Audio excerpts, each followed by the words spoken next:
Alhamdulillah sehat juga. Oke. Bu Rini hari ini akan melakukan coaching ya? Iya Pak Kris, dengan sekali. Siapa Bu Rini kalau boleh tahu? Dengan Bu Ima Pak Oh, Kris. dengan Bu Ima. Iya. Oke, baik. Sebelum coaching, saya bisa minta waktu sebentar Bu Rini? Boleh Pak Kris. Ini berkaitan dengan coaching nanti, mungkin Bu Rini bisa sharing ya. Kita sharing dulu tentang rubrik penilaian yang akan dipakai dalam coaching nanti Bu Rini. Baik Pak Kris, nanti rubrik penilaian yang akan saya gunakan pada saat coaching yaitu mengidentifikasi keberhasilan untuk menggali coach saya Pak Kris. Jadinya Bu Ima Bu ya. Ima, betul. Kemudian kompetensi coaching apa yang nanti akan dikembangkan oleh Bu Rini? Kompetensi yang akan saya kembangkan yaitu pertanyaan berbobot dan juga mendengarkan secara aktif, jadi bisa menggali kompetensi coach saya. Oke, berarti pertanyaan berbobot ya. Betul Pak Kris. Oke, kemudian kompetensi apa yang akan diobservasi sama Bu Rini? Nanti kompetensi yang akan saya observasi yaitu mengidentifikasi masalahnya Pak Kris. Saya terkadang masih sering bingung dengan kata kunci yang harus saya berikan pertanyaan kepada coach saya. Gitu ya. Oke, baik. Kemudian yang terakhir Bu Rini, apa sih indikator ketercapaian yang nanti akan dicapai oleh Bu Rini dalam coaching nanti? Saya bisa menggali potensi coach saya dan bisa mengemukakan ide kreatif coach saya dan juga coach saya bisa mempertanyakan cara aksinya Pak Kris. Oke, baik. Oke Bu Rini, bisa dimulai coachingnya. Semoga lancar dan semangat untuk Bu Rini. Ya, terima kasih Pak Kris.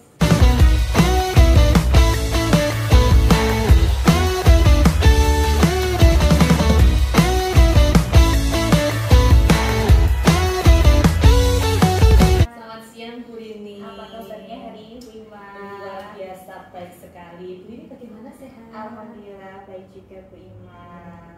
Apakah saya mengganggu waktunya Bu Ima?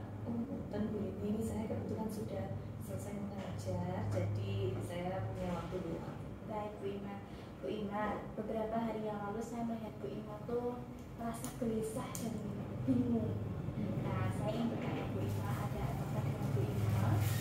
Iya betul Bu Ini, jadi memang saya itu bingungnya dengan kelas saya kan mengaku di kelas 5 ya Bu Ini ya. Jadi ada masalah di kelas saya. Oh, bisakah Bu Ima ceritakan apa yang Bu Ima alami di kelasnya Bu Ima? Ya baik, terkhusus untuk pelajaran matematika Bu Ini, ada beberapa siswa saya itu yang belum menguasai perkalian.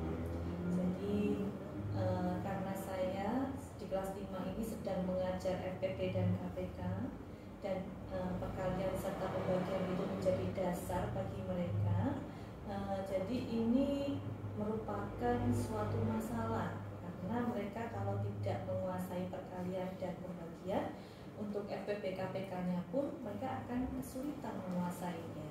Ya, baik Bu Ima, berarti Bu Ima menyampaikan permasalahan tentang kondisi siswa kelas 5 yang Bu Ima ajar tentang perkalian. Iya, betul Bu Ima. Betul Bu Ini. Ya, saya berharap dengan kita ngobrol hari ini kita akan menemukan solusi atau jalan keluar atas permasalahan yang Bu Ima alami. Amin, semoga Bu Ini. Ya Bu Ima, kalau boleh tahu nih Bu Ima, bisakah Bu Ima ceritakan permasalahan yang Bu Ima alami sampai-sampai Bu Ima merasa gelisah dan kebingungan? Ya, baik, jadi beberapa murid saya itu di kelas 5 saat ini tidak menguasai perkalian. Jadi mereka ada yang masih menghitung menggunakan jari, ada yang bahkan belum hafal sama sekali. Paling tidak itu kan perkalian 1 sampai 10 ya Bu Ini. Kalau untuk kelas 5 itu kan sudah dasarnya itu. Jadi mereka ini merasa kesulitan dalam memahami pembelajaran yang saat ini saya terapkan, yaitu terkait dengan FPP dan KPK gitu. Berarti masih ada siswa yang butuh perkalian dengan menggunakan jari ya Bu Iya, Ima ya. betul sekali Bu Rini. Nah, ngomong-ngomong ini Bu Ima, menurutnya Bu Ima, kenapa hal itu bisa terjadi di anak-anak kelas 5? Ya, menurut saya ini kita flashback lagi ya Bu Rini ya. Jadi kita pernah mengalami masa pandemi ya, dan anak-anak belajar secara daring. Nah, pembelajaran secara daring ini secara tidak langsung itu membawa akibat yang kurang baik menurut saya, karena anak-anak ini jadi kurang semangat dalam belajar gitu. Karena mereka belajar di rumah dan tidak selalu dipantau oleh orang tuanya, maka anak-anak ini semangatnya turun gitu ya. Jadi belajar kalau ada orang tuanya saja, atau kalau tidak ada pengawasan ya mereka tidak belajar. Nah, ini mungkin berhubungan dengan menghafal perkalian dan juga pembagian gitu. Itu yang pertama. Kemudian faktor yang berikutnya ini bisa jadi karena gadget Bu ini. Kan anak zaman sekarang ini kan banyak yang memang sudah terbiasa dengan gadget mereka ya. Bahkan mereka ini lebih tertarik bermain dengan gadget mereka daripada harus belajar gitu. Nah, ini banyak anak kelas 5 yang memang belum bisa menggunakan atau memanfaatkan gadget itu dengan tepat dan dengan bijaksana gitu ya. Mereka masih cenderung menggunakan gadget itu untuk bermain gitu, dan itu kalau sudah bermain, anak-anak itu biasanya suka lupa waktu, jadi menyita waktu belajar mereka. Nah, itu untuk alasan yang kedua. Dan kemudian untuk yang ketiga ini, kebetulan di tempat saya itu orang tua dari murid-murid saya kelas 5 ini kebanyakan bekerja. Nah, mereka ini bekerja kan sampai sore atau sampai malam ya Bu ini, sehingga mereka itu kurang bisa mendampingi anak-anaknya dalam belajar gitu. Jadi mungkin faktor-faktor itu yang berpengaruh dalam kemampuan perkalian serta pembagian dari anak-anak kelas 5 saat ini. Ya, jadi menurutnya Bu Ima, anak-anak belum lancar dalam perkalian itu disebabkan karena pembelajaran daring dan juga kurangnya pengawasan dari orang tua. Betul begitu Bu Ima? Iya, betul. Iya. Kalau boleh tahu Bu Ima, jika disajikan dalam bentuk persen, kira-kira berapa anak yang masih mengalami kesulitan dalam melakukan operasi hitung perkalian? Ada sekitar 40%. 60%-nya itu sudah menguasai ya. Jadi 40% anak-anak itu masih ada yang belum menguasai perkalian. Jadi lumayan banyak ya Bu Ima ya? Iya, benar Bu ini. Nah, sejauh ini upaya apa yang sudah Bu Ima lakukan untuk mengatasi hal tersebut? Iya, baik. Jadi sebenarnya saya sudah melakukan beberapa usaha untuk meningkatkan kemampuan perkalian dari anak didik saya. Yang pertama itu dengan mencongak. Jadi saya itu mengadakan kegiatan mencongak setiap hari. Mau ada pelajaran matematika ataupun tidak, itu saya selalu menyempatkan waktu paling tidak 5 atau 10 menit di awal pembelajaran untuk mencongak perkalian gitu. Itu yang pertama. Kemudian yang berikutnya, saya juga memberikan pelajaran tambahan bagi siswa-siswa yang kurang menguasai dalam operasi hitung perkalian. Itu usaha saya Bu Ima. Oke, tadi kan Bu Ima mengatakan sudah mengajak siswa untuk mencongak, lalu juga diadakan pelajaran tambahan. Kira-kira ada hambatan tidak Bu Ima?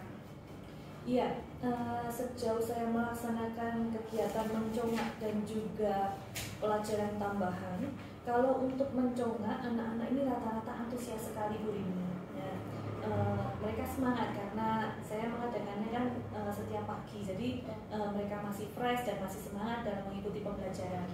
Tapi permasalahannya ada pada saat pelajaran tambahan yang saya adakan setelah jam pelajaran selesai. Nah, di sini mungkin karena anak-anak sudah merasa kelelahan dan juga ingin segera pulang, karena melihat teman-teman yang lain pulang, otomatis kalau anak-anak itu kan pengen juga ya mereka untuk pulang gitu.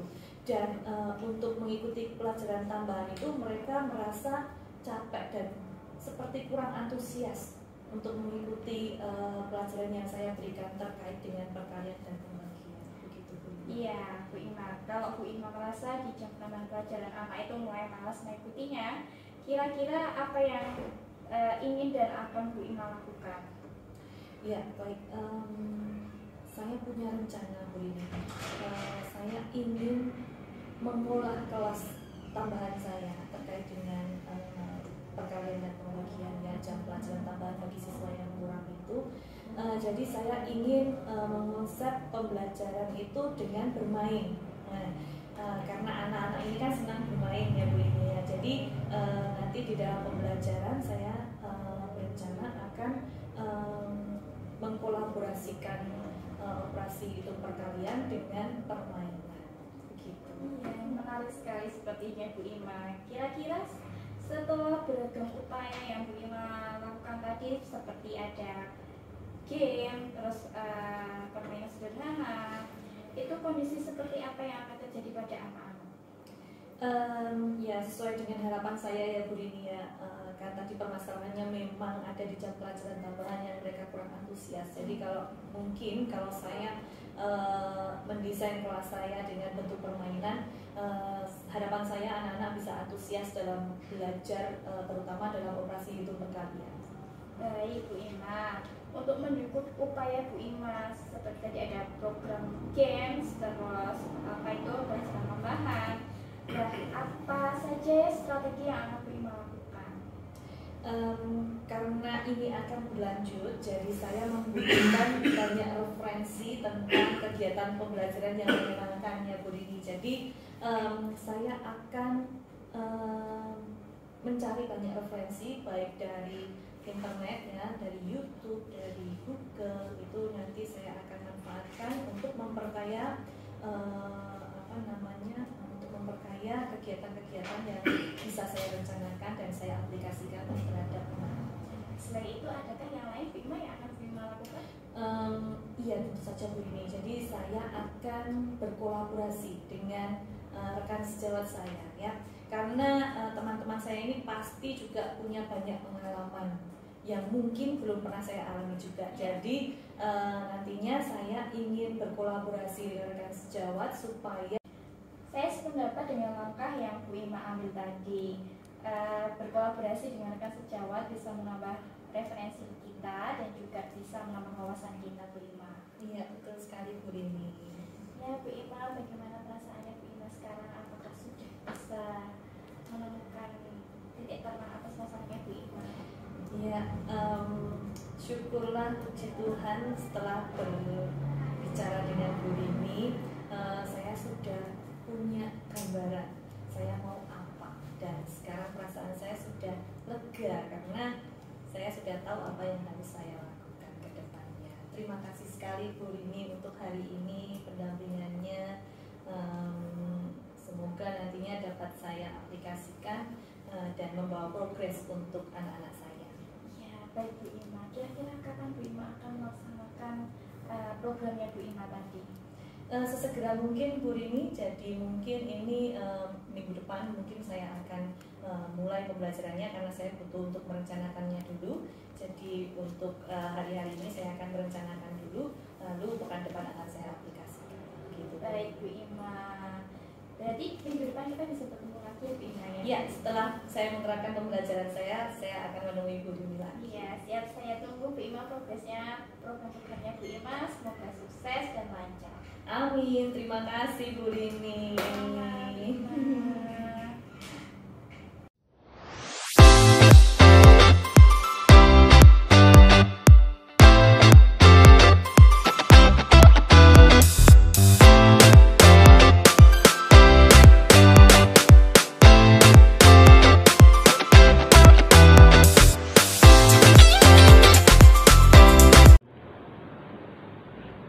Halo Bu Rini. Ya Pak Kris. Sudah selesai coachingnya tadi. Alhamdulillah sudah Pak Kris.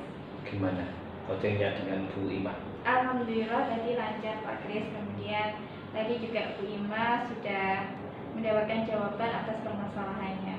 Oke, saya minta waktu lagi untuk saya tanya beberapa hal ya Bu Rini ya. Boleh Pak Kris. Oke, yang pertama setelah Bu Rini melakukan coaching tadi dengan Bu Ima, kira-kira bagaimana ketercapaian indikator yang tadi sudah disampaikan oleh Bu Rini bagaimana? Ya, alhamdulillah Pak Kris, tadi saya sudah mencapai indikator yang sudah saya sebutkan di awal tadi. Namun ada beberapa hal yang perlu saya tingkatkan. Yang pertama yaitu kesadaran penuh kepada coaching, kemudian pertanyaan-pertanyaan yang berbobot. Sepertinya tadi saya masih menggunakan pertanyaan yang belum terstruktur dan masih ada beberapa yang tidak berbobot. Begitu. Oke, luar biasa Bu Rini. Tadi dari catatan saya selama observasi itu sudah bagus. Tadi kemudian yang disampaikan Bu Rini tentang pertanyaan berbobot yang masih agak kurang, saya rasa itu hanya perlu butuh jam terbang saja Bu Rini. Mungkin dengan nanti sering melakukan coaching, nanti di masa yang akan datang pasti akan terbiasa. Ya, terima kasih Pak Kris atas masukannya. Insya Allah saya akan belajar lagi dan mencari referensi tentang coaching sehingga saya bisa melakukan coaching lebih baik lagi di coaching-coaching selanjutnya. Oke, kemudian untuk coaching yang akan datang, kira-kira kompetensi apa Bu Rini yang akan dikembangkan oleh Bu Rini? Yang akan saya kembangkan yaitu mendengarkan dengan aktif, kemudian kesadaran penuh kepada coaching, dan juga yang tadi saya sebutkan Pak Kris, yaitu mengajukan pertanyaan yang berbobot. Oke, luar biasa Bu Rini. Terima kasih. Semoga sukses selalu. Amin. Dan di coaching yang akan datang bisa lebih baik lagi. Ya, terima kasih Pak Kris. Terima kasih Bu Rini. Ya.